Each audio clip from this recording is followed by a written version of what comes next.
The envelope hit the table between them like a gunshot.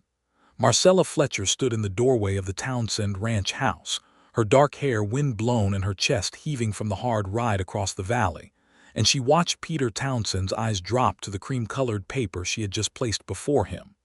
Her hand trembled slightly as she pulled it back, but her chin was up and her gaze was steady, because she had made a promise to herself on the ride over that she would not cry. Not yet. Maybe not ever. "Read it," she said. Peter looked up at her, and in the lamplight his face was all shadow and hard angles, the face of a man who had learned to expect bad news.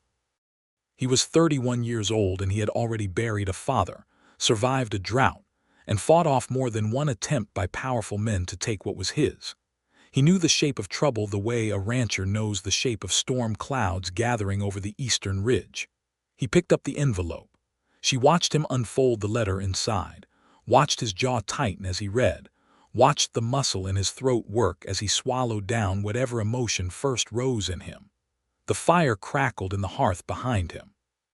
Outside, the October wind was pushing hard down from the mountains, rattling the shutters and moaning under the eaves, and Marcella stood perfectly still in that doorway and waited for his world to crack open the way hers had cracked open 3 hours ago when Harlan Voss had sat across from her in the hotel dining room and slid that envelope across the white tablecloth with a smile that contained no warmth whatsoever.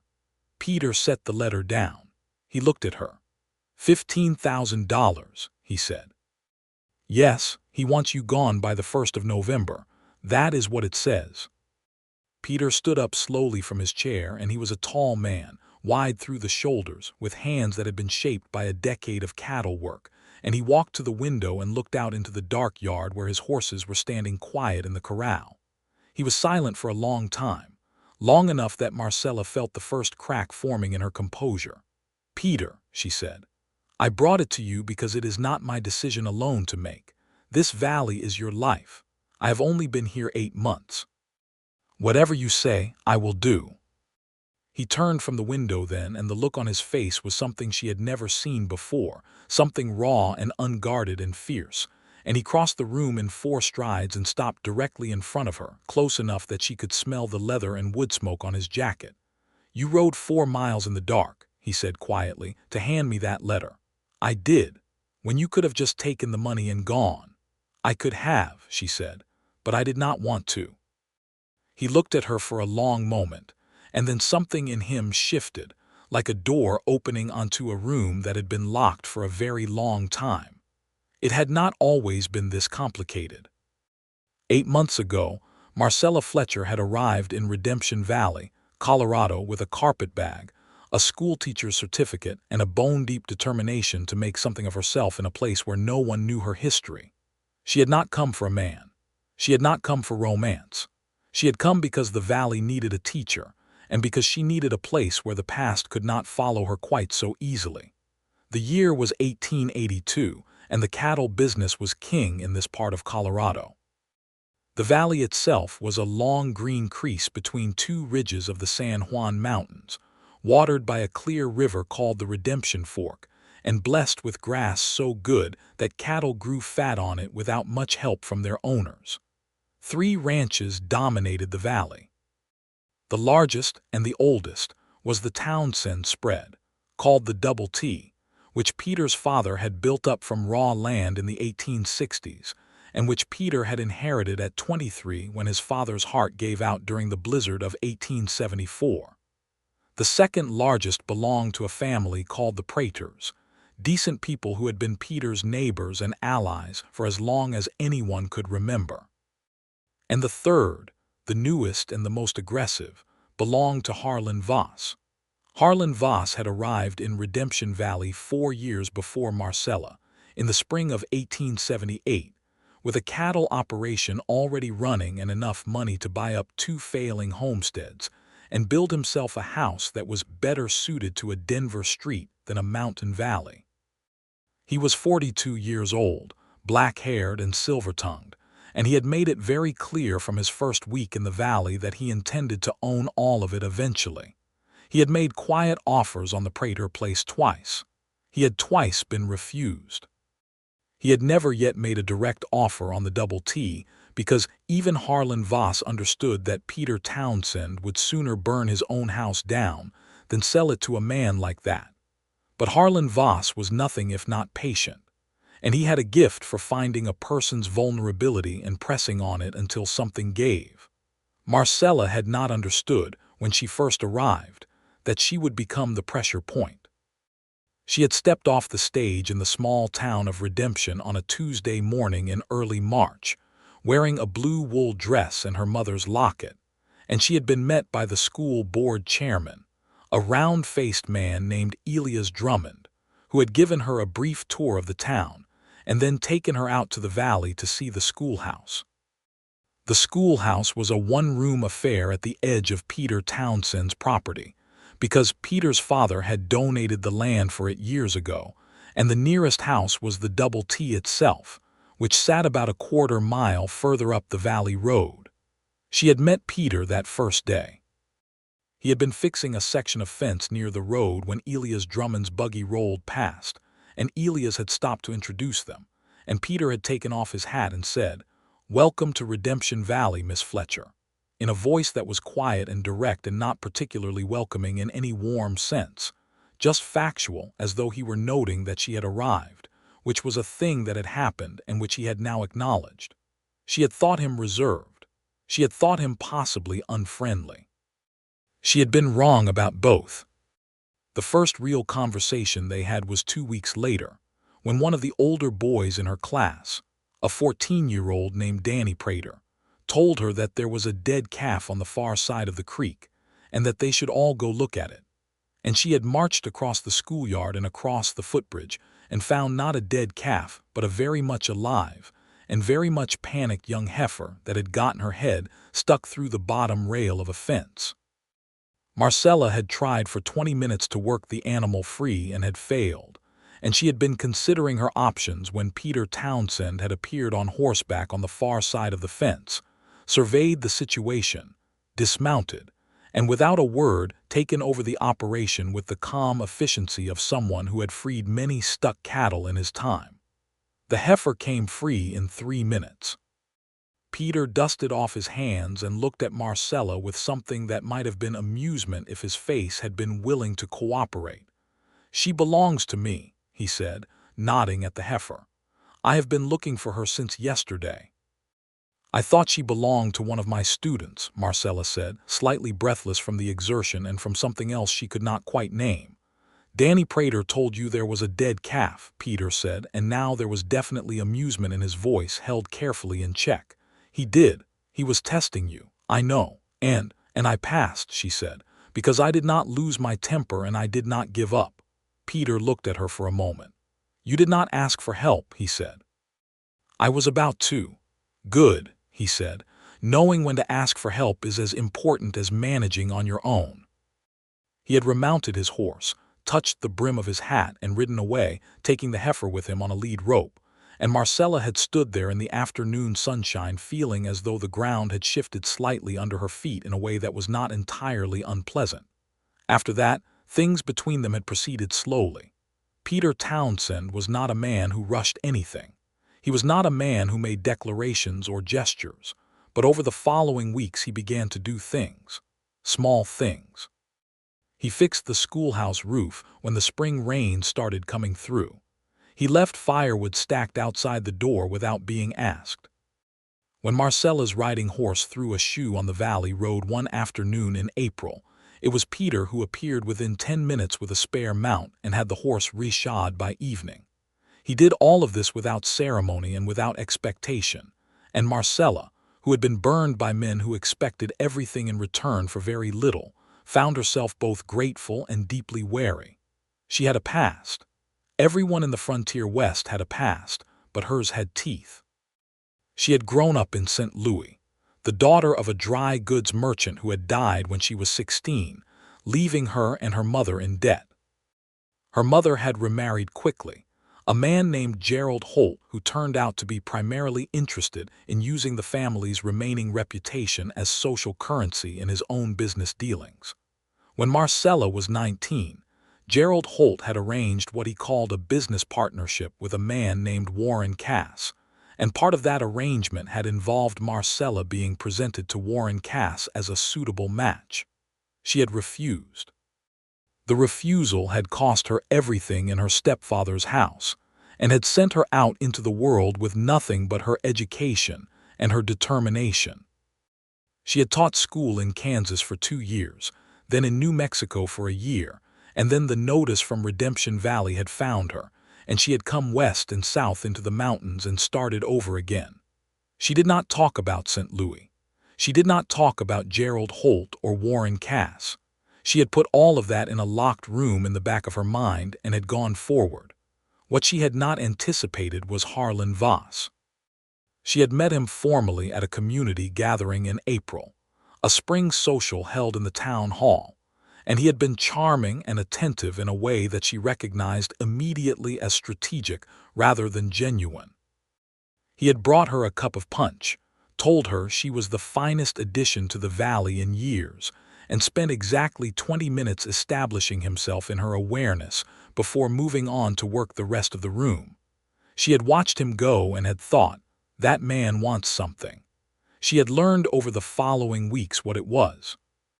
Harlan Voss had spent 4 years probing for weakness in Peter Townsend's defenses, and he had concluded that Peter Townsend's weakness, when it finally appeared, would be personal rather than financial. Peter was too careful with money, too smart about cattle, too knowledgeable about the land to be beaten at the business of ranching. But a man who had been alone for a decade, a man who had clearly never had time for or interest in the ordinary pleasures of human companionship, a man who had buried himself in work since his father's death, and had apparently never recovered the part of himself that knew how to be anything other than a rancher. That kind of man, when he finally began to feel something for someone, would feel it with his whole self. And a man who felt something with his whole self could be hurt through that thing he felt. Harlan Voss had seen Peter Townsend begin to watch Marcella Fletcher the way a thirsty man watches a creek he has not yet decided to approach, and Harlan Voss had smiled to himself and begun to plan. The plan had taken several months to develop. In the meantime, without either of them quite intending it, Peter and Marcella had been moving toward each other in the slow, careful way of two people who have both been burned before and have decided to be very deliberate about fire. It had been a Sunday afternoon in June when the thing between them had first become undeniable. Marcella had been out riding. She had acquired a sturdy bay mare from the livery in town, following the creek upstream into the foothills, and she had come around a bend and found Peter Townsend sitting on a flat rock above the creek with his boots off and his feet in the water, and a book open in his lap. He had looked up, and she had been so surprised that she had pulled her horse up short, and they had stared at each other for a moment of pure mutual astonishment.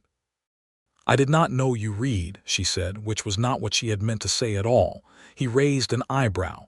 "You thought I could not. I thought you were too busy." "Sunday afternoons," he said. "The world can manage without me for a few hours." She had dismounted and sat on the rock beside him, at a proper distance, and they had talked for 3 hours. Really talked, for the first time, without the excuse of a practical matter to address.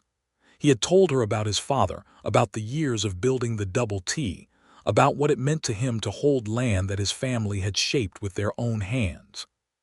She had told him about teaching, about the particular joy of watching a child's face when reading suddenly made sense to them, when letters stopped being obstacles and became windows. She had not told him about St. Louis, but she had told him enough of herself that by the time the shadows had lengthened and the creek had gone golden in the late sun, something had been established between them that had not been there before. He had ridden back with her to the schoolhouse, and at the door he had stopped his horse and looked at her with that direct, quiet look she was coming to know. "Same time next Sunday?" he asked. She had said yes. After that, Sunday afternoons became their established territory. Sometimes they rode together along the creek. Sometimes they sat in the schoolhouse after she had finished preparing the week's lessons and talked while the afternoon light moved across the floor. Once in July, he had taken her to a high meadow on the Double T where the wildflowers were so thick the grass was nearly invisible, and they had sat up there in the mountain air with the whole valley spread below them and said very little, because there was nothing that needed saying that the view was not already saying better. She had not allowed herself to name what she felt. She was afraid of naming it. Names made things real, and real things could be taken away. Peter was less careful about naming things in his own mind, she suspected, but he was even more careful about expressing them, and so they had gone through July and August and into September in a state of suspended feeling, circling each other with great tenderness and great caution, and the whole valley had noticed and had opinions, which people in small communities always do. Harlan Voss noticed too, and by September he had decided that the situation had ripened sufficiently. He had begun his approach with Marcella directly. He had called on her at the schoolhouse one afternoon in mid-September, when the children had gone home and she was alone, and he had been gracious and reasonable, and had expressed his admiration for her work in the valley. He had then observed, in passing, that a woman of her intelligence and capability surely had larger ambitions than a one-room schoolhouse in an isolated mountain valley. He had mentioned, also in passing, that he had business contacts in Denver who were always looking for educated people. He had said nothing specific. He had simply planted the seed and smiled and left. She had not liked it. She had not liked the feeling of being assessed, the feeling of being considered as a piece on a board, but she had not yet understood the full shape of what he was doing. That understanding had come 3 weeks later, in early October, when Harlan Voss had sent her a note requesting a private meeting at the hotel in town. Out of a curiosity that she recognized even then as slightly dangerous, she had gone. He had been waiting for her in the hotel dining room, which was the most respectable public setting Redemption had to offer, and he had been well dressed and composed, and had ordered her coffee without asking whether she wanted it. He had let her settle into her chair and take a sip, and then he had reached into his jacket and produced the envelope. "Miss Fletcher," he said, "I want to make you an offer." Inside the envelope was a letter, written in a precise hand, and the letter stated that Harlan Voss was prepared to pay Marcella Fletcher the sum of $15,000 to be transferred to a bank account of her choosing, on the condition that she resign her teaching position in Redemption Valley and relocate to a destination no closer than Denver before the first day of November, 1882. The letter was carefully worded. It contained no threats. It framed the money as an investment in her future and expressed the view that a woman of her abilities deserved opportunities that a small valley in the mountains could not provide. It said nothing about Peter Townsend. It did not need to. Marcella had looked up from the letter and looked at Harlan Voss, and she had seen in his expression the composed satisfaction of a man who believed he had already won. $15,000. In 1882, that was a fortune. That was more money than most people in Redemption Valley would see in a decade. It was enough to set a woman up comfortably in a city, to buy property, to start a business, to live without dependence on anyone or anything. It was, in practical terms, freedom of a kind that most women of her time could not even imagine. She had set the letter down on the white tablecloth. She had picked up her coffee cup and taken a long, slow sip. She had let the silence stretch out between them until Harlan Voss shifted slightly in his chair. "I will give you a day to consider," he said. "I do not need a day," she said, "but I will take the letter." Something flickered in his eyes, too quick to read. "Of course," he said. She had picked up the letter and put it back in the envelope and put the envelope in her bag. And she had stood up and thanked him for the coffee and walked out of the hotel with her back perfectly straight and her heart hammering so hard she could feel it in her throat. She had ridden directly to the Double T, and that was how she had come to stand in Peter Townsend's doorway with the October wind at her back and the lamp throwing gold light across his face and the weight of $15,000 lying between them on that table. He looked at the letter for a long time after he set it down. Then he looked at her. "You said it is my decision," he said. "Said whatever you decide I will do." Those are not the same thing. She met his eyes. No, she admitted, they are not. He was quiet again. Outside, the wind strengthened, and somewhere in the barn a horse shuffled and stamped. The fire popped. Why did you ride out here? He asked. The true reason. She felt the answer rise in her like water coming up through a crack in dry ground, unstoppable once it started. Because I do not want to leave, she said. Because this valley has become something to me. Because I have, she stopped. She started again. Because you have become something to me, Peter. And I am not willing to let a man like Harlan Voss make that decision for me in secret, behind your back, as though whatever is between us is something shameful that should be bought off in a hotel dining room. It is not shameful, and it is not just mine to decide. He crossed the room. He was standing directly in front of her now, and she could see the pulse beating in his jaw and the intensity in his dark eyes. And then he reached out and took her hands, both of them in his large, rough ones, and held them. The answer is no, he said. She let out a breath she had been holding for 3 hours. You are certain, she said. I am certain, he said. And Marcella, I should have been certain out loud before now. I should have said things that I did not say because I was afraid if he stopped, and she saw the difficulty it cost him to go on. I have not been good at this, he said, at letting anyone in. After my father died and the ranch fell to me and there was so much to hold together, I think I stopped believing I had room for anything else. And then you came, and you are the most. He paused again. You challenge me, he said. Every conversation we have, every time I am with you, I feel more myself than I have in years. And I do not want you to go. I do not want to go, she said softly. His hands tightened on hers. Then stay, he said. Not because Voss failed, not because the money was not enough. Stay because you want to be here. I want to be here, she said. I am staying. They stood like that for a moment longer, holding on, the fire warm behind him and the wind cold at her back, and the whole difficult, necessary conversation they should have had weeks ago finally out in the open air between them. And then he did something she had not anticipated. He lifted her hands to his mouth and pressed his lips against her knuckles, and it was such a quiet, deliberate gesture, so entirely unlike the dramatic declarations she had read about in novels and experienced not at all in real life, that she felt it move through her from her hands all the way to her feet. I should get you home, he said, against her hands. It is late and it is cold. Peter, she said, yes, we have a great deal more to talk about. He almost smiled.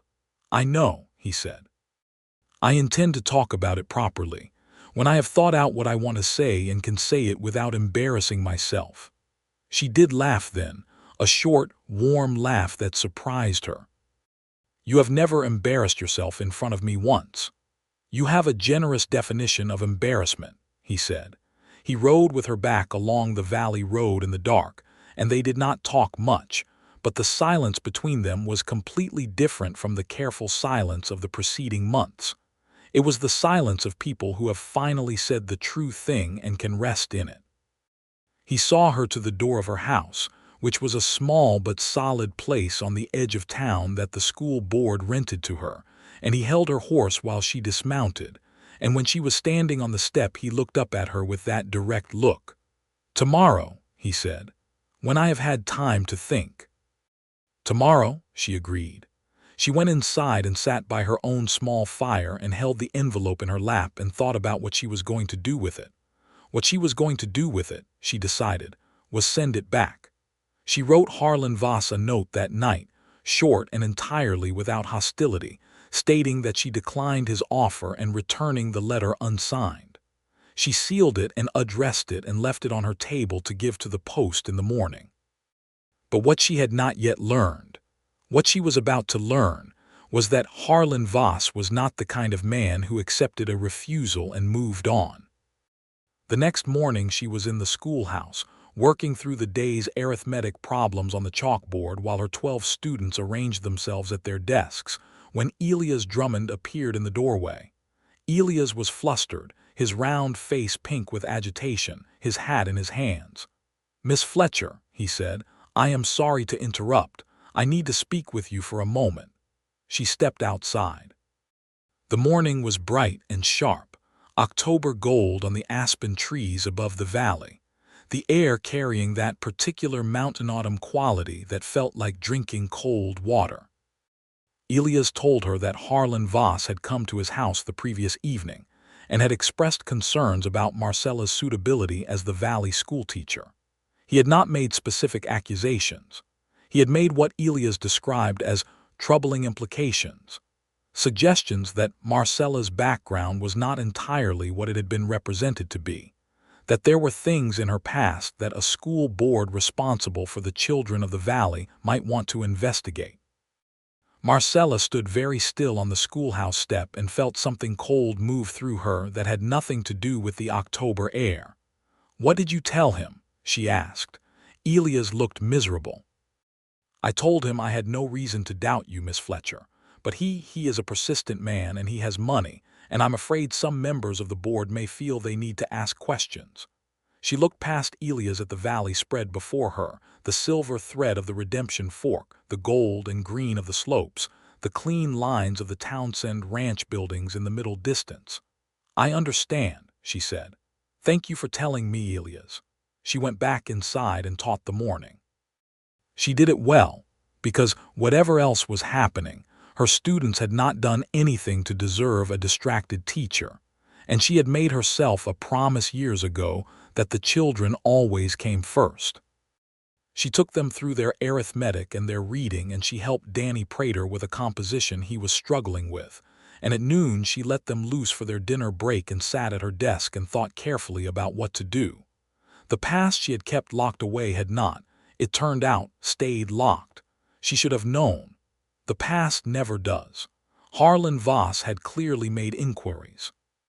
He had somehow found out about St. Louis, about Gerald Holt, and likely about Warren Cass, and he intended to use whatever distorted version of that story he could construct to threaten her position in the valley. It was a classic trap, beautifully designed. Refuse the money and keep her secret, and he would expose the secret and destroy her reputation. Accept the money and leave, and he got what he wanted without ever having to openly fight Peter Townsend for the valley. She had walked into this trap with open eyes, she realized, on the day she had come to redemption and tried to leave her past behind without ever really dealing with it. Secrets, she knew now with absolute clarity, were always a vulnerability. Hidden things were always a lever. And she had handed Harlan Voss a lever without even knowing it. Peter arrived at the schoolhouse that afternoon, as she had known he would. He came on his gray horse, which was his preference for riding when he was thinking, and he dismounted and tied the horse and came to the door with that measured, deliberate step she had memorized without intending to. She had already decided. She was going to tell him everything, all of it. She told him in the schoolhouse, sitting at adjacent desks the way she sat with students who needed particular attention, because something about the environment made it easier to be honest. She told him about her father's death and her mother's remarriage. She told him about Gerald Holt and the arrangement with Warren Cass and her refusal. She told him that she had left St. Louis with almost nothing and had taught her way west and had arrived in Redemption Valley hoping for a fresh start. "There is nothing in that story," she said at the end, "that I am ashamed of, but I kept it to myself because I was afraid of how it would look, and Harlan Voss has apparently found it and intends to use it against me, and against you, because I think that is what this has always really been about. Me being here gives him a way to hurt you." Peter had been quiet throughout her account. He was quiet for a long moment after she finished. Then he said, "Holt arranged you to be sold." She flinched at the bluntness of it. "Essentially, yes. And you refused." "Yes. And that is the thing he intends to use against you. He will frame it however serves him best," she said. "He will make it sound like there is something wrong with me, something hidden." Peter stood up and walked to the window, and she watched his back, the set of his shoulders, the barely perceptible tension in them that she had learned to read. "Let him try," Peter said. She blinked. "I beg your pardon." He turned around. "Let him try, Marcella. You have done nothing wrong. You told me the whole of it just now, and I can see it clearly. Your stepfather was wrong, and the man he wanted to sell you to was wrong, and you were right to refuse and right to leave. If Harlan Voss wants to walk into this community and tell people that story, let him tell it, and then we can tell them what it actually means. She looked at him. It is not that simple, she said. People's opinions, people in this valley know me, he said. They have known my family for 20 years. They trusted my father and they trust me. If I stand up and say Marcella Fletcher is a woman of integrity who has been targeted by Harlan Voss because she refused to be bought, they will believe me. Most of them. He paused. And the ones who do not are not people whose opinions I have ever needed to run my ranch. She felt something crumbling inside her, some defensive structure she had built up so carefully over so many years. Peter, she said, why are you doing this? He looked at her as though the answer were obvious. Because it is true, he said, and because you matter to me, and because I am tired of Harlan Voss operating in this valley as though he has the right to arrange other people's lives to suit his ambitions. She stood up from the desk. She crossed the short distance between them, and she took his arm, just that, her hand around his forearm, and she felt the solidity of him and was grateful for it in a way that shook her. I need you to understand, she said, that I did not tell you all of this so that you would fight for me. I told you because you deserve to know everything and because I am done keeping secrets. I understand that, he said. Now let me do what I think is right, which is stand between you and Harlan Voss. We stand together, she said, not you in front of me. He looked at her for a moment. Agreed, he said, and there was something in his voice that sounded like relief, as though that was exactly what he had needed to hear.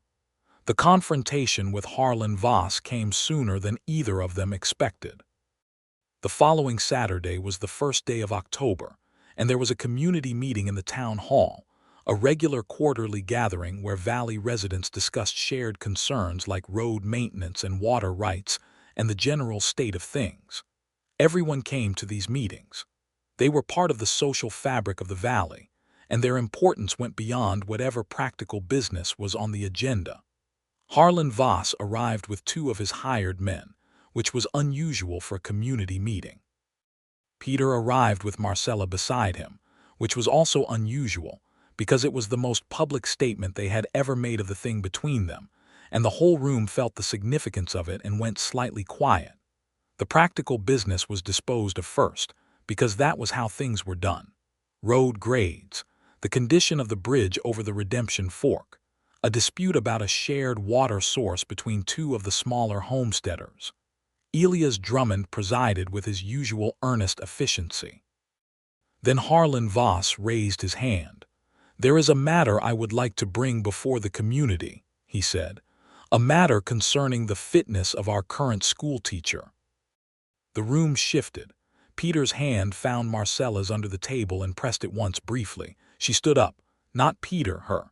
Mr. Voss, she said clearly, I believe you are referring to my personal history which you have apparently investigated at some expense. I would like to address the community directly on that subject if I may. The room was very quiet. Elias looked alarmed. Harlan Voss looked, for just a moment, slightly wrong-footed. She told her story. Simply and directly. In a room full of Valley residents who had seen her teach their children for 8 months. She told it without self-pity and without unnecessary detail, just the facts. Her father's death, her mother's remarriage, the arrangement her stepfather had made without her knowledge or consent, her refusal, her departure, her years of teaching, her arrival in Redemption Valley. I kept this private, she said, because I was not certain how it would be received, and because the past is a difficult thing to carry into a new place. I was wrong to keep it private. Not because there is anything in it to be ashamed of, but because secrets give other people power over you, and I do not intend to give Harlan Voss any more power in this valley than he already has. She sat down. The room was quiet for another moment. Then Frances Prater, who was 50 years old and had been in this valley since before Peter Townsend was born, said in her plain, carrying voice, I see nothing wrong with this woman. And that was, in the way of such communities, more or less the end of it. Harlan Voss made an attempt to reframe the narrative. He spoke of concerns about judgment, about the reliability of someone who had left one life under ambiguous circumstances. He was smooth and he was persuasive, but the room was not with him, and when he tried to appeal specifically to the school board members, Elias Drummond, who had been looking more and more uncomfortable throughout, said that the school board had full confidence in Miss Fletcher's competence and integrity. Peter had not needed to say a word.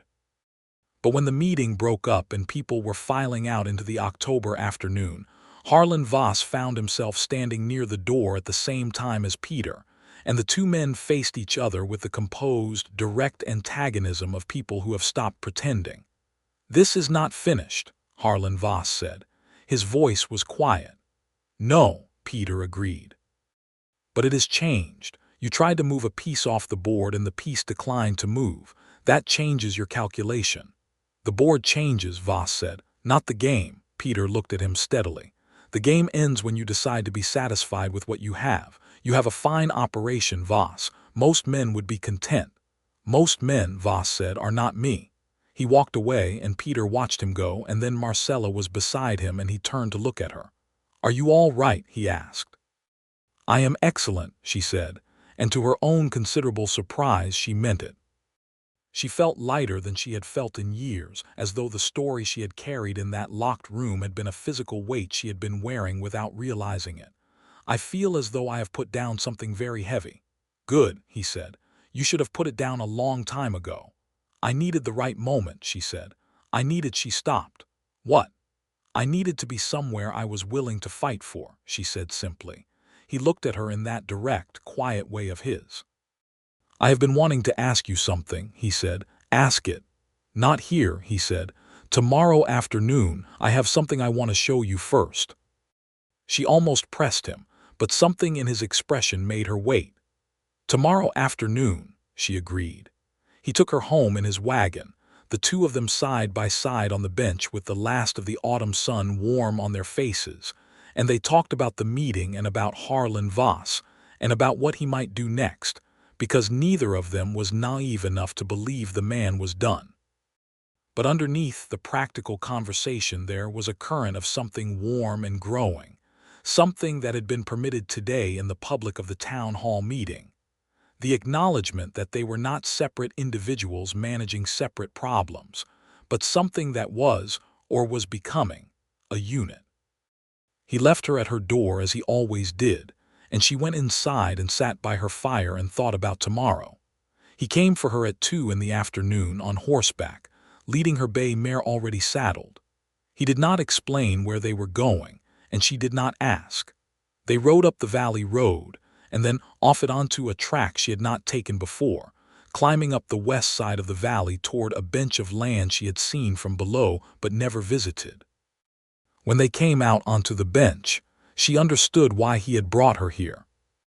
The land stretched flat and wide before them, a natural shelf on the mountainside about a quarter-mile long, sheltered on 3 sides by the rise of the land and open on the east to the full view of the valley.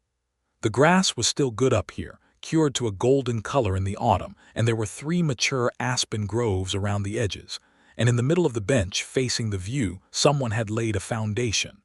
The foundation stones were old, she could see. They had been here for years.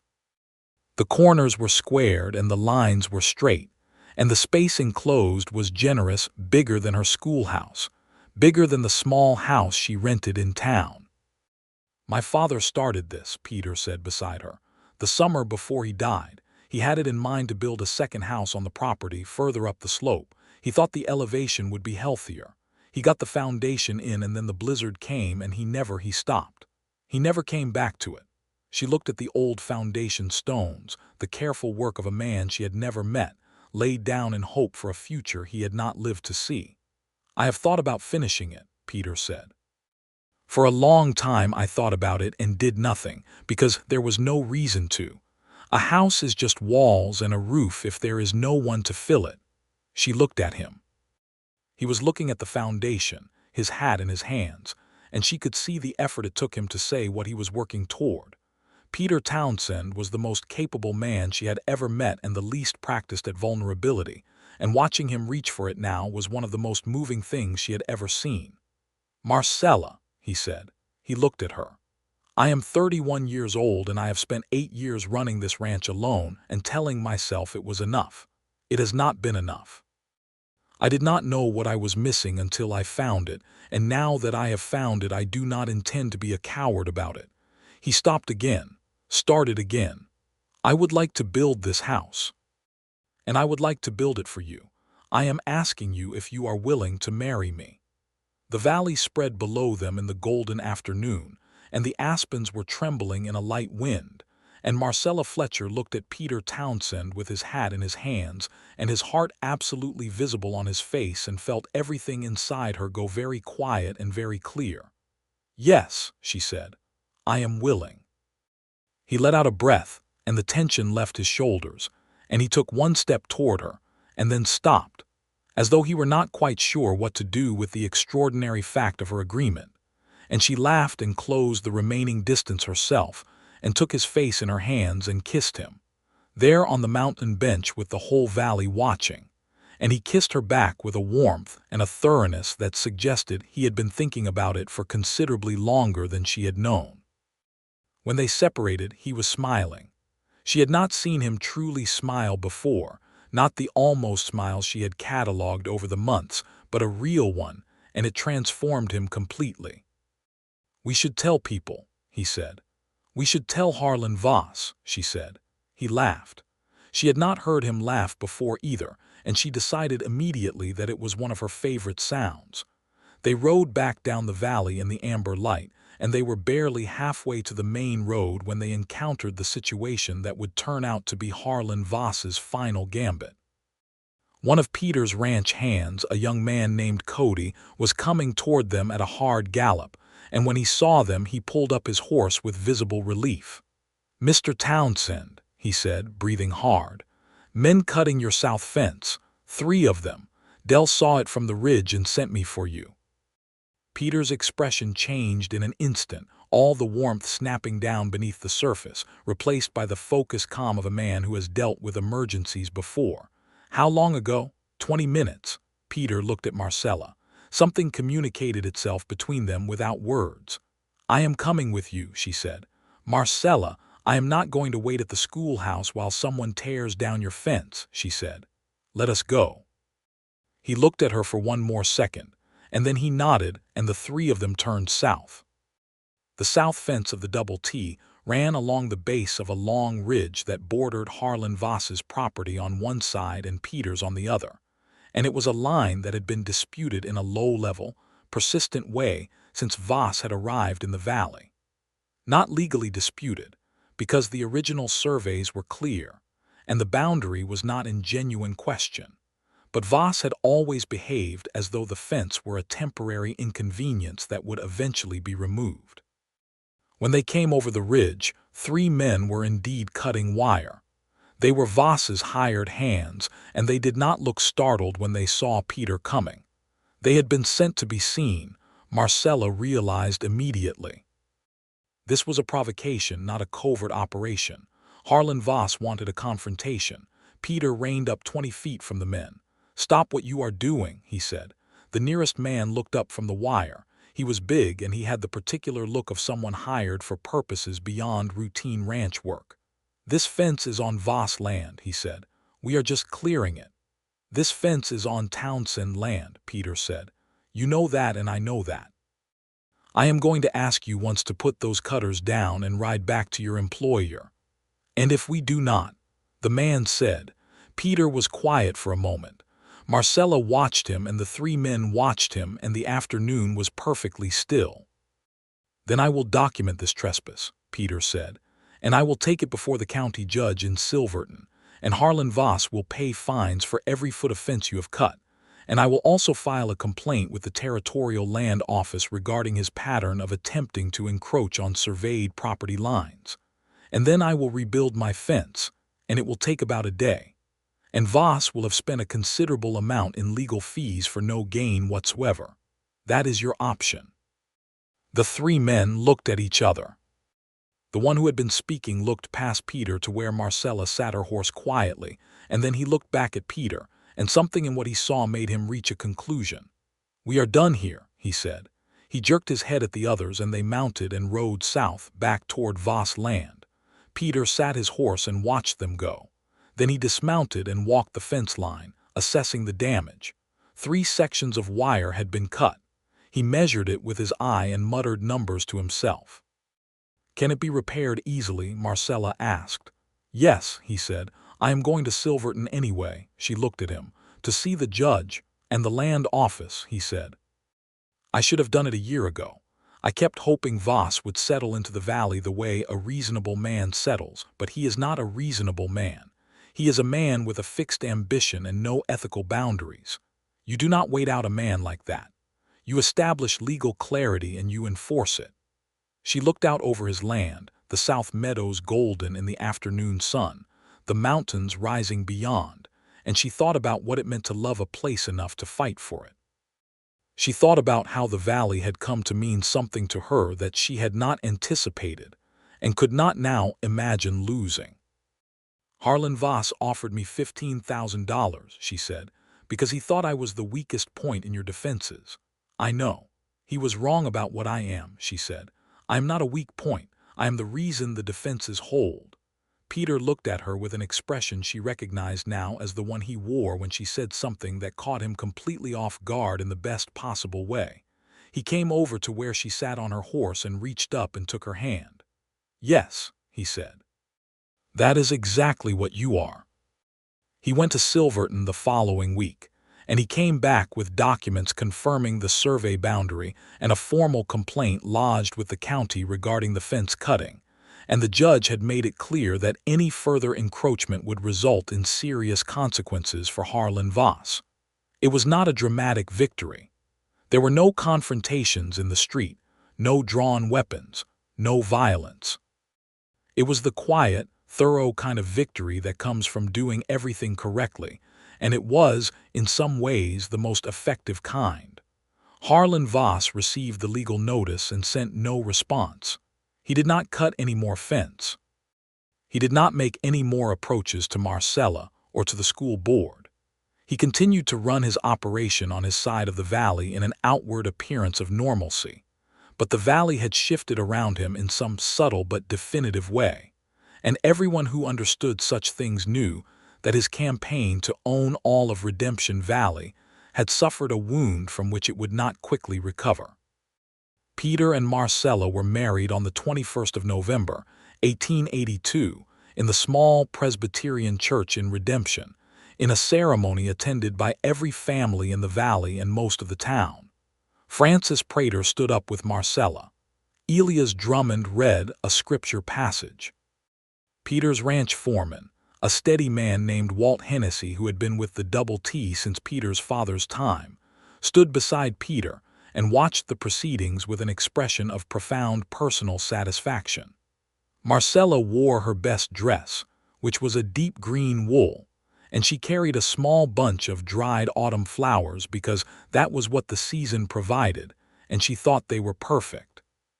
Peter wore his good suit, which had been pressed for the first time in what appeared to be several years, and he stood very straight at the front of the church and watched her walk down the aisle with a look on his face that she would remember for the rest of her life.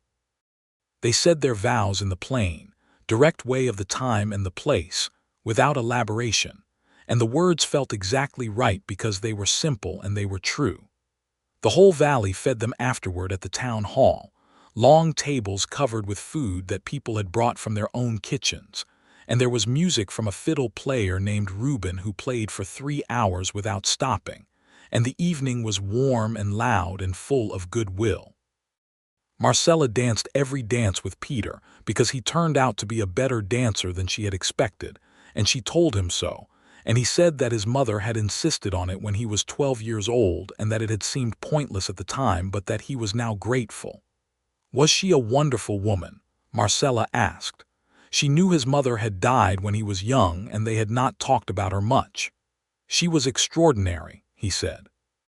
She could run this ranch as well as my father could, and she could also recite poetry for an hour from memory, and she made the best bread I have ever tasted in my life.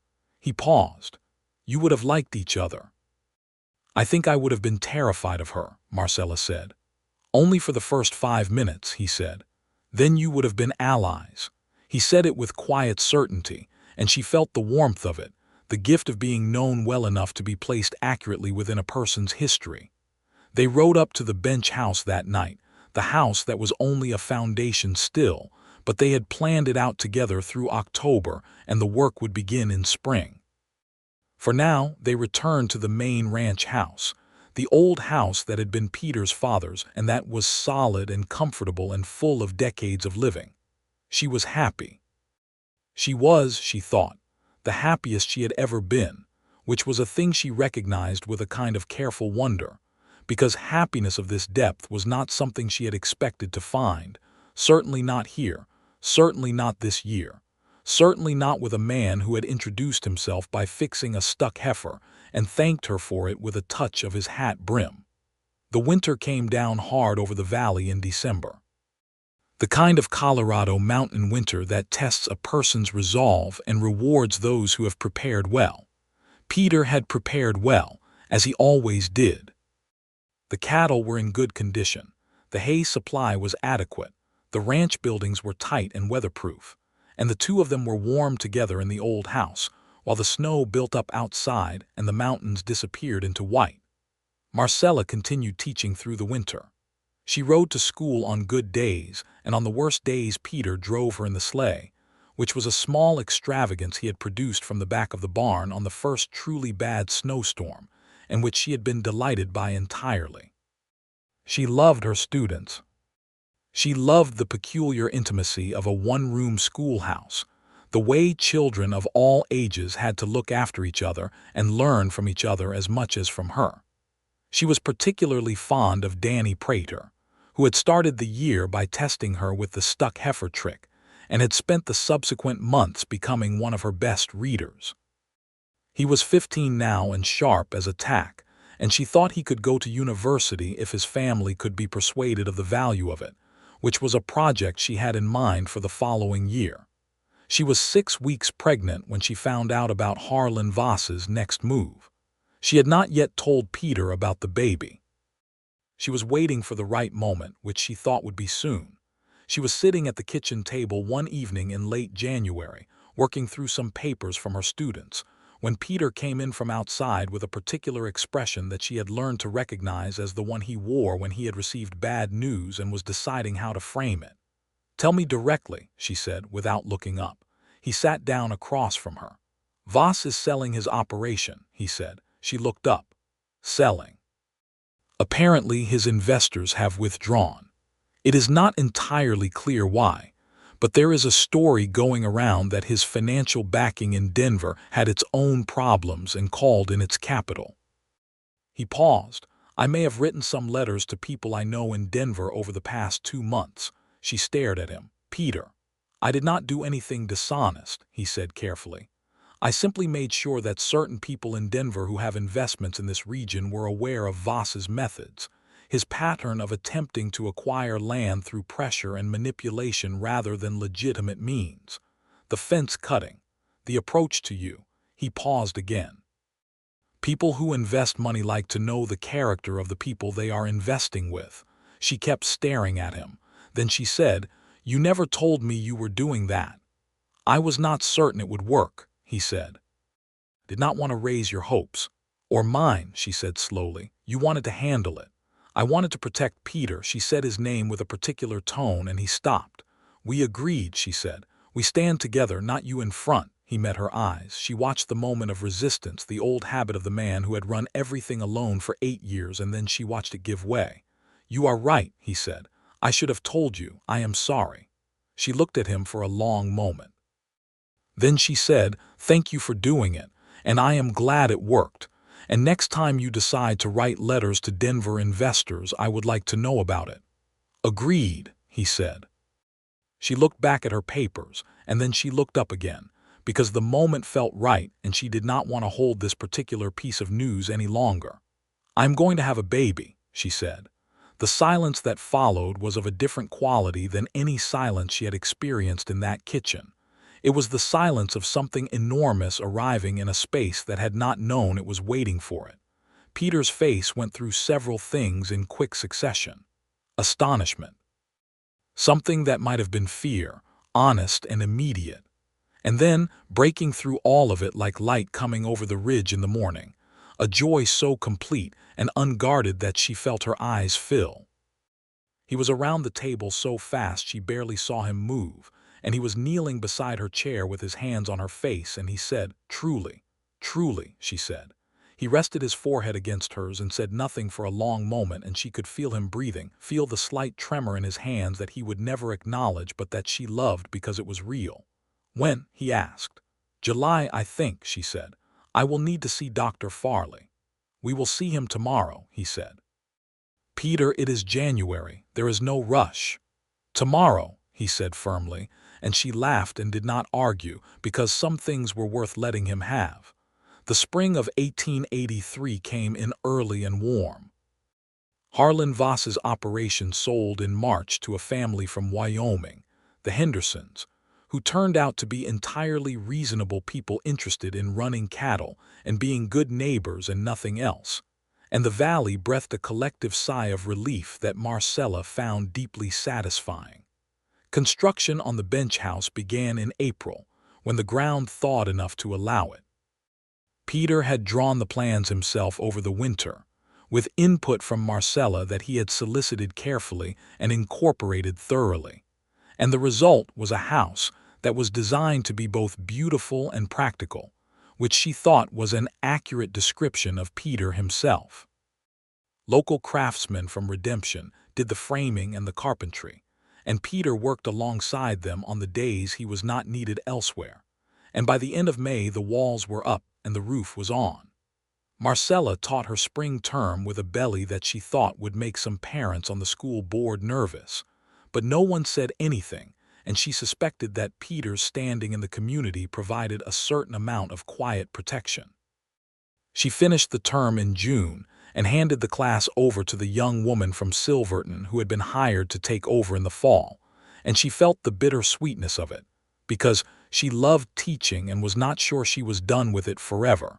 But the baby was coming and the house was nearly ready, and one thing at a time was probably enough.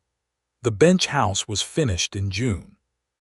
They moved in on a Saturday, carrying boxes up the mountain road in the wagon while Walt Hennessy and the ranch hands managed the cattle below. And when they had carried the last box in and set it down, Marcella stood in the main room of the house and looked east through the big windows at the valley below. The same view Peter's father had chosen this site for. And she thought about the old man who had laid the foundation stones 20 years ago and had not lived to see what they became. "Your father would be glad," she said. Peter came to stand beside her. "Yes," he said, "I believe he would." He put his arm around her, careful of her belly, and they stood together in the new house and watched the evening light move down the valley. Their son was born on the 14th of July, 1883, which was a hot and thundery Tuesday, and Dr. Farley came up the mountain road in his buggy at dawn and did not leave until late afternoon. And by the time the thunder had moved east and the evening was clear and cool, there was a new person in the world who had not been there that morning. They named him James, after Peter's father. He was a large, loud, remarkably determined baby, and within 24 hours of his arrival, it was clear to everyone who encountered him that he had inherited his mother's stubbornness and his father's physical intensity in a combination that was going to be eventful as the years went on. Peter held him with the careful, slightly thunderstruck expression of a man confronting something for which no amount of practical competence has adequately prepared him, and Marcella watched from the bed and thought that she had never loved any person as much as she loved this one. And then she looked at Peter holding James and revised that thought. There were different kinds of love, and she was lucky enough to have both of them. The valley settled into its new equilibrium. The Hendersons proved to be everything the valley had hoped for: hard-working, fair-minded, and entirely uninterested in acquiring anyone else's land. They had a daughter about Danny Prater's age, which was a development that Francis Prater watched with considerable maternal attention. The school in Redemption had its new teacher, who was competent if slightly less inspired than Marcella had been, and the children of the valley continued to learn to read and do arithmetic under the mountain sky. Marcella, in the year after James was born, found that she could not entirely leave teaching behind. She began informally, helping a couple of the older valley children who were past the level of the schoolhouse, working with them on more advanced material that would prepare them for academy work, or, in Danny Prater's case, for the university application she had been quietly researching. Danny went to the Colorado Agricultural College in Fort Collins in the fall of 1884, which was the first time anyone from Redemption Valley had done such a thing. And when he left, his mother cried and his father shook his hand with gruff pride, and Marcella stood on the platform and felt the particular satisfaction of a person who has helped someone else become more than they might have been. Peter watched her during that period with the attention of someone who knows a person well enough to see what they need even when they have not said it. "You miss the classroom," he said one evening. She was nursing James, who was 8 months old and an enthusiastic eater, and she looked up at her husband over the baby's head. "I am exactly where I want to be," she said. "That is not the same as not missing it," he said. She thought about it. "I miss the work of it," she said. "I miss the moment when something clicks for a student, but I am doing that here with the older ones." She paused. "And I am doing it at home." He smiled at that.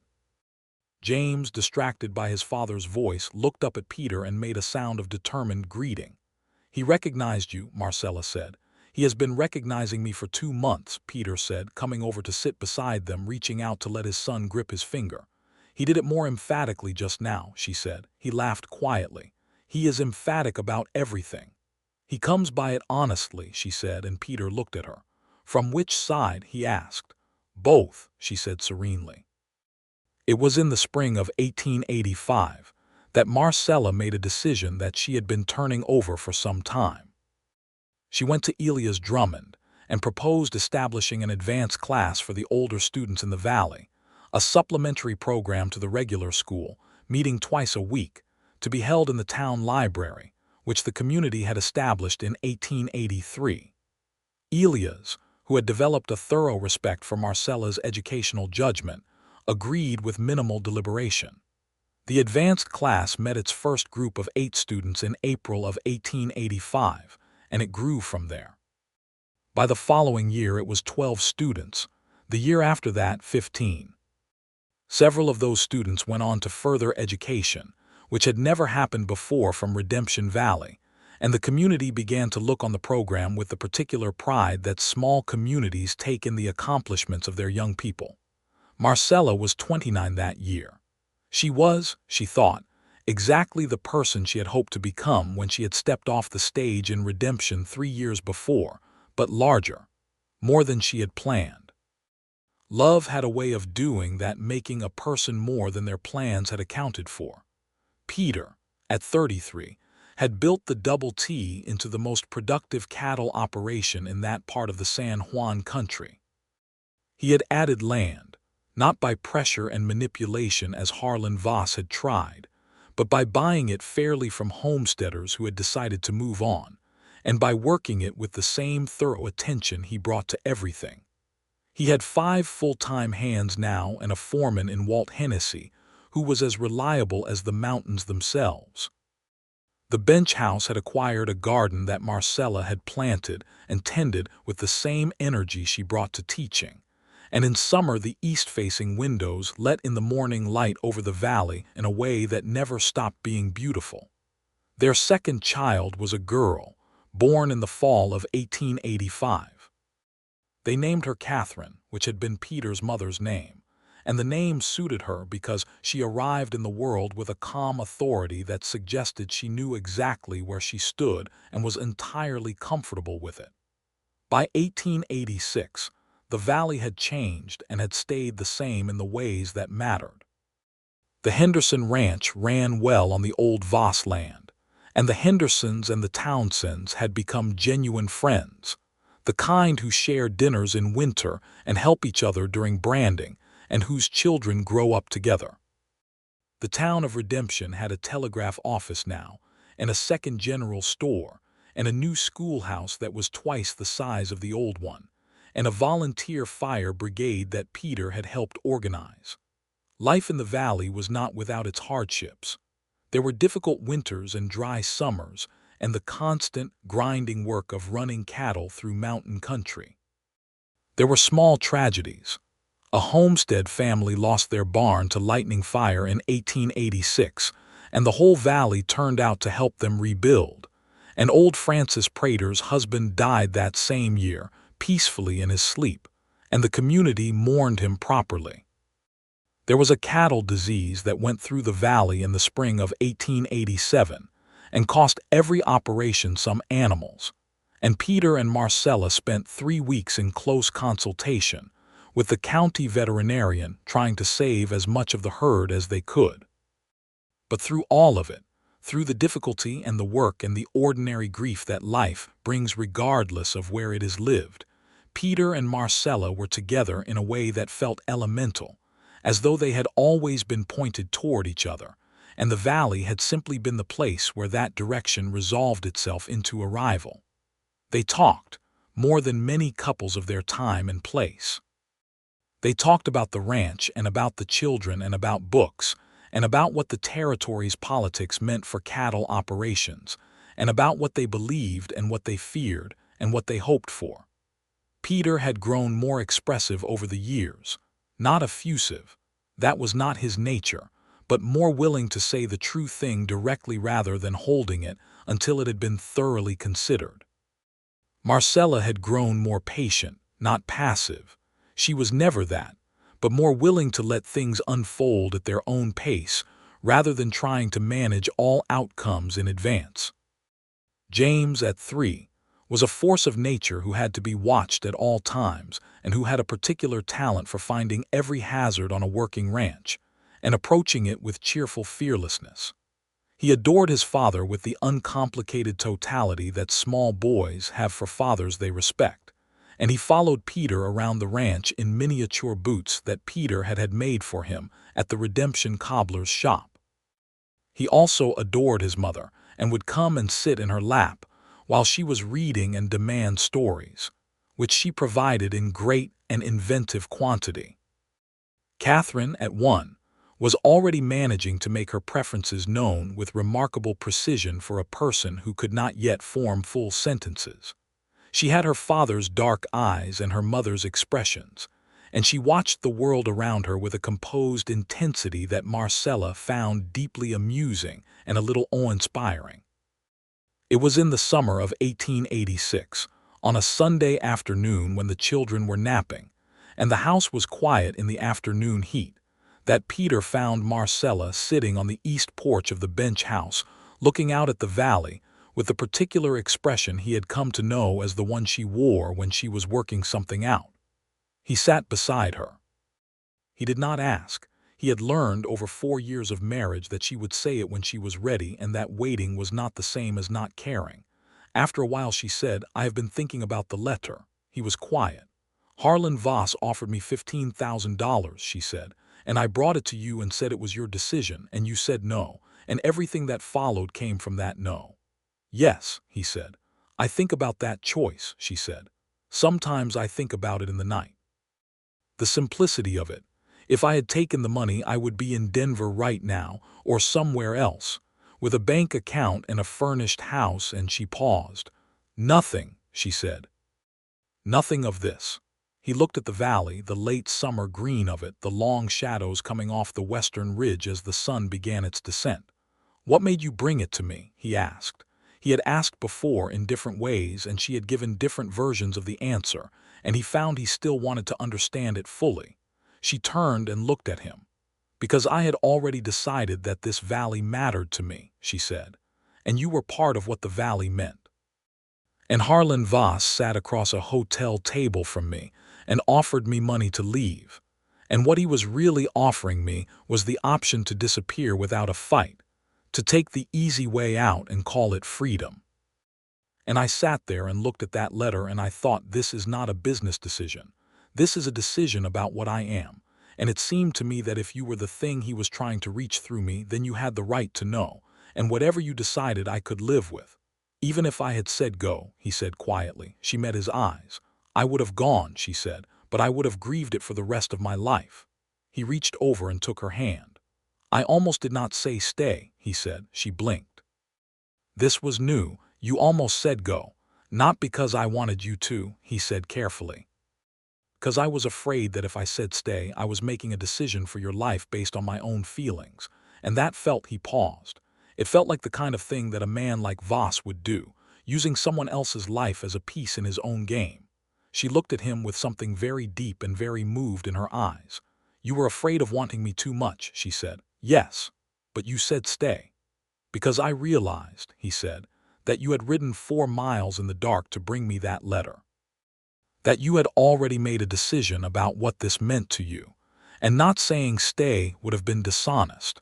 It would have been hiding behind a respectability that wasn't real. She leaned against his shoulder and he put his arm around her, and they sat in the summer afternoon looking out at the valley that belonged to them and to their children and to the life they had built. And the silence was the best kind, the kind that is full rather than empty. I am glad you said stay, she said after a while.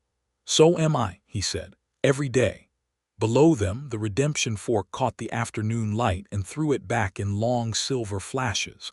A hawk circled over the south meadow.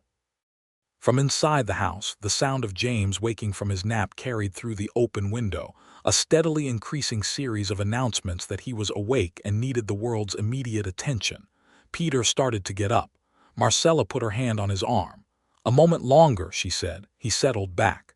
James's announcements continued. They would go in a moment.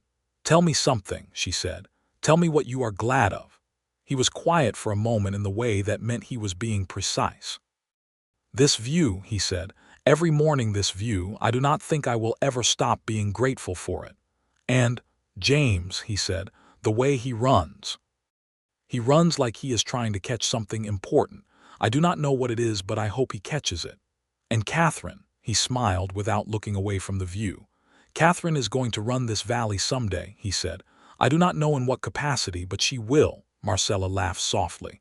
And, he turned and looked at her then directly, the way he always did when he was saying the true thing. You, he said, I am glad of you every single day. I am glad you rode 4 miles in the dark to hand me that letter.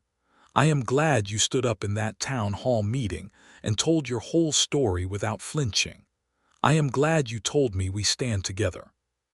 I am glad you taught me what that means in practice, because I thought I knew and I did not. She felt the familiar warmth of being thoroughly known by someone who has earned the knowledge. She turned her face up to the summer sky, the deep blue Colorado sky above the mountains, and breathed it in. I love you, Peter Townsend, she said. I love you, Marcella Fletcher, he said, and she noticed, as she always noticed, that he used her maiden name.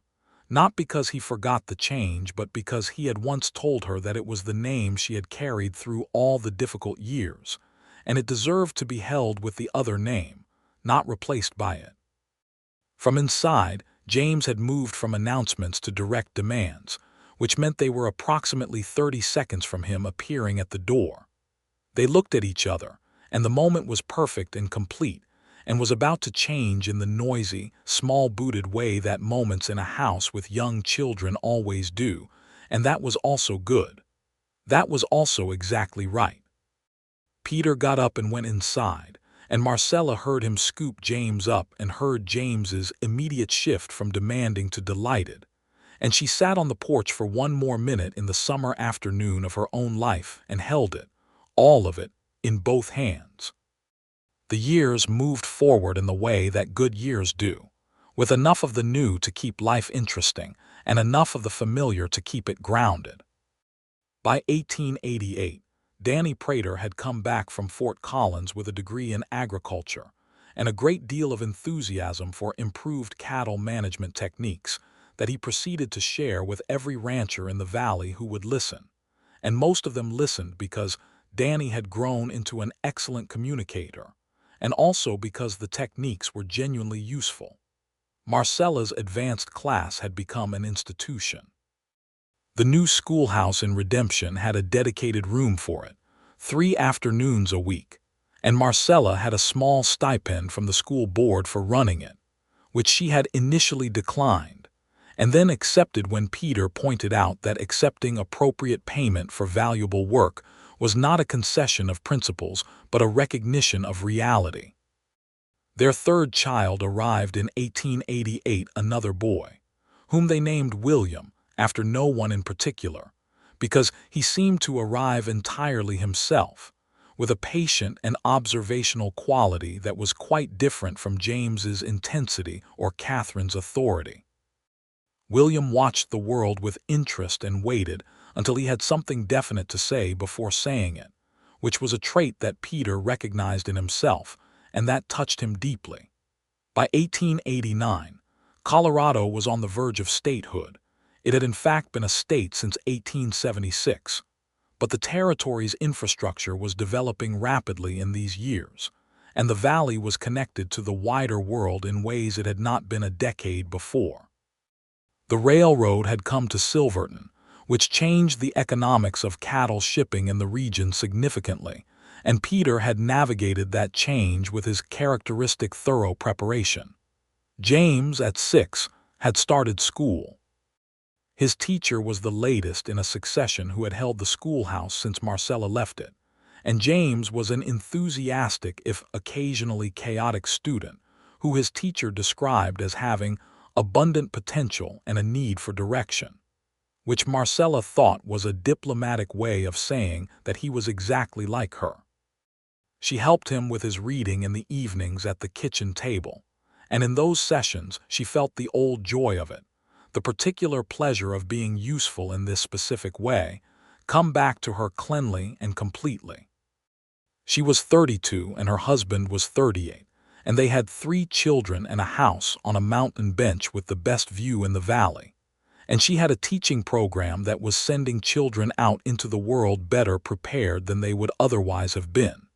And she ran the household accounts with a precision that Peter had initially tried to manage himself before conceding that she was simply better at it.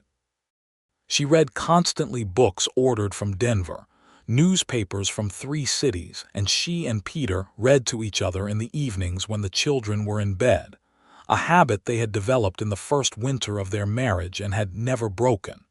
She was happy. The word seemed insufficient for what she felt, but it was the word that existed, and she had come to believe, over the years in this valley, that happiness was not a state of perfect peace but a quality of engagement, an orientation toward life that allowed its difficulties and its beauties to both be fully felt. She felt everything fully. She always had. Peter, who felt things equally fully but more privately, had been the person with whom she had learned that this was not a fault but a gift. On a November evening in 1889, 7 years to the month after she had ridden through the dark and laid Harlan Voss's envelope on Peter's table, she was sitting in the kitchen with Peter after the children were asleep, a lamp burning between them, he with accounts and she with a letter she was writing to the state education board about expanding the valley's program, and she put down her pen and looked at him. He looked up. "Do you remember," she said, "the night I brought you the envelope?" "I remember everything about that night," he said. "I said it was your decision," she said, "and I said those were not the same as what you actually wanted," he said, "and you admitted I was right." She smiled. "You were very perceptive for a man who claimed to be bad at this." "I was not bad at it," he said. "I was unpracticed. There is a difference." "There is," she agreed. She looked down at her letter. 7 years. 7 years," he said. "I have been thinking about what is next," she said. "Not because I am dissatisfied, I am not. I am thinking about what more we could do here for the valley." He set down his accounts. He knew this look, had learned it over 7 years of watching her think. It was the look that preceded something ambitious. "Tell me," he said. "The county has no secondary school," she said. "Students who finish the district school have no options unless they go to Silverton or further. Danny Prater went to Fort Collins. Most families cannot manage that, but a secondary school here in Redemption, properly established, would require a building," he said, "and teachers and board approval and funding." "Yes," she said, "which is why it would take at least 2 years of organizing before the first class could be held. But Peter, she leaned forward. This valley has 300 people in it now, children who deserve more than what they currently have access to. I have been building toward this for 5 years without quite knowing it. He looked at her for a long moment with that expression she loved, the one that meant he was taking her seriously and thinking hard and finding no good reason to say no. "Tell me what you need," he said. "Your support," she said. "Your name behind this, because you are the most respected person in this valley and people will follow your lead." "You are the most respected educator in this valley," he said. "I am the most respected educator," she agreed, without false modesty, because it was true and she had earned it. "And you are the most respected citizen. Together we can do this." He reached across the table and took her hand. "Then we will do it," he said, "together." She squeezed his hand. Outside, the November wind was moving down from the mountains, the same wind that had rattled the shutters on the night she had ridden through the dark with an envelope in her bag and her heart in her throat, and she heard it and felt a great quiet satisfaction move through her. She thought about Harlan Voss, whom she had not thought about in a long time. She had heard, through the reliable channel of valley gossip, that he had eventually settled in Denver and was involved in real estate speculation, and seemed to be managing adequately, as men with money generally do. She felt nothing particular about this, neither satisfaction nor regret, only a sort of factual acknowledgement that a person who had tried to manipulate and buy his way through life had found the level at which that could continue without too much resistance from the world, and that this was not really her concern anymore. What was her concern was the valley and the children in it, and the 3 young Townsends asleep upstairs, and the man across the table from her who had looked at a letter offering to remove her from his life, and had said, without a moment's genuine hesitation, no. The secondary school took 2.5 years to organize, which was faster than Marcella had initially projected. It opened in the fall of 1892 with 32 students and 2 teachers, Marcella as the lead educator and a young man named Graham who had come down from Denver with impeccable qualifications and a willingness to live in the mountains. The building was newly constructed on the far side of the Redemption Town Square, a solid 2-room structure with proper desks, and a proper library shelf that Marcella had been curating for 2 years before the school had anywhere to put it. James Townsend, 9 years old, watched the school open with the proprietary pride of someone whose mother had built it, and declared to his friends that it would be the best school in Colorado. His friends, who ranged in their response from impressed to skeptical, did not yet know that James's mother had a record of building things that exceeded predictions. Catherine, at 7, asked when she could attend. "When you are the right age," Marcella said, "and when you arrive you will be fully prepared." Catherine received this with the composed confidence that characterized her approach to everything. William, at 4, was not yet concerned with schools, but was deeply concerned with the small orange cat he had adopted from the barn, which had taken up residence in his bedroom, and which Peter pretended to disapprove of and actually took very good care of in William's absence. The valley was prosperous in these years. The cattle business was good. The community was strong. The Hendersons had become as deeply woven into the fabric of valley life as the Praters and the Townsends, and their daughter Clara was walking out with Danny Prater, who had come back from Fort Collins and established himself as the most scientifically progressive rancher in the region, and everyone in the valley agreed this was an excellent development. Peter, at 40, had the authority of a man who has earned everything he has and knows precisely its value. He moved through his days with the same quiet thoroughness he always had, but there was something in him now that had been absent in those first years, a fundamental ease, a sense of being located. He knew where he was. He knew what he was building, and he knew, in the way of a man who has come close enough to having it otherwise to understand the difference, that this was the life he was supposed to be living. He told her so one morning in the kitchen when the children had gone off to school and the house was briefly quiet, and she was standing at the window with her coffee looking out at the valley in the early light. "I am grateful," he said. She turned. He was sitting at the table and he looked at her with that direct gaze that had not changed in 10 years. "For what specifically?" she asked, because she loved to hear him be specific. "For the night you rode 4 miles in the dark," he said. "Because you did not have to do it and you did it anyway. Because you could have taken the money and gone and I would never have known what I missed.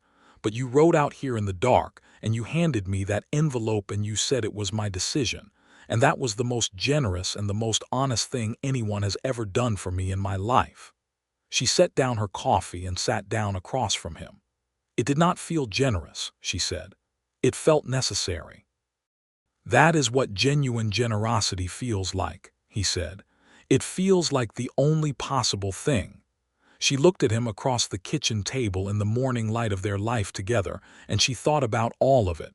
The letter, the meeting, the mountain bench and the old foundation stones, James and Catherine and William sleeping in their beds upstairs for all these years, the school and the students and the particular satisfaction of work that made a difference, the wind and the valley and the river glittering below. She thought about the girl who had stepped off a stage in Redemption with a carpetbag and a schoolteacher's certificate and no idea what was waiting for her, and she felt a vast tenderness for that girl, for her wariness and her determination and her carefully locked room full of hidden things. All the locked rooms were open now. Every one. "Peter," she said. "Yes, I have something to tell you." He looked at her. She smiled. His eyes went to her face and then reflexively to the slight change in her that he had learned to read, and his expression went through the familiar rapid sequence. Astonishment, that flash of something honest and immediate, and then the joy, unmistakable and complete. "Again," he said. "The 4th of July, I think," she said. "Dr. Farley confirmed it Tuesday." He was around the table. He was always around the table fast when she told him this. She stood up to meet him and he held her, carefully and thoroughly. And she put her arms around him and they stood in the kitchen, while the morning light moved across the floor, and the valley went about its business below them, and the world was, as it always had been and always would be, full of the next thing arriving. She heard the sound of boots on the porch steps. James, who had forgotten something, which was not unusual, and then the door burst open and James appeared, 9 years old and breathless, and stopped when he saw his parents. "I forgot my arithmetic book," he said, with the dignity of a person who has not interrupted anything. "Top shelf of your room," Marcella said. He disappeared up the stairs. Peter stepped back and looked at her. His hand rested on her face just for a moment. "July," he said. "July," she confirmed. James thundered back down the stairs and out the door with his book, and the door banged behind him, and the kitchen settled back into its morning quiet, and Peter went back to his seat, and she went back to hers, and they drank their coffee in the good silence that was full of everything that had ever passed between them, all the distance traveled, all the things said and unsaid and eventually said after all. Outside, Redemption Valley lay under the spring sky, the Redemption Fork bright in the morning, the mountains clear and permanent above it, and the bench house on the slope with its windows facing east catching the light as it always did, as it would continue to do long after the people who had built it were gone. A house that had started as an old man's foundation stones and a young man's unarticulated hope, and had become, through the choices of 2 stubborn and honest and ultimately brave people, exactly what it was always meant to be, a home.